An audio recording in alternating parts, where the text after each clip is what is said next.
ક્યારે એવું થયું છે કે કોઈએ તમારી જિંદગી એટલી મુશ્કેલ બનાવી દીધી હોય કે રોજ જીવવું પણ બોજ લાગવા લાગે?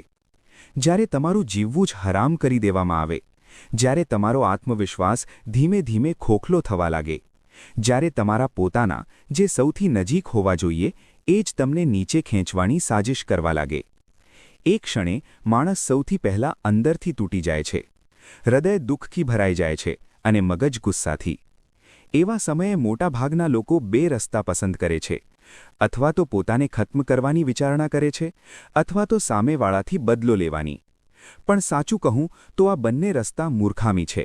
કારણ કે જો તમે તૂટી ગયા અથવા ખોટું પગલું ભર્યું તો જીત કોની થશે? એ જ માણસની જે તમને નીચે પાડવા માંગતો હતો. આચાર્ય ચાણક્યએ હજારો વર્ષ પહેલાં કહ્યું હતું, દુશ્મનને હરાવવાનું સૌથી મોટું હથિયાર તલવાર નથી, પણ બુદ્ધિ છે. એક ક્ષણ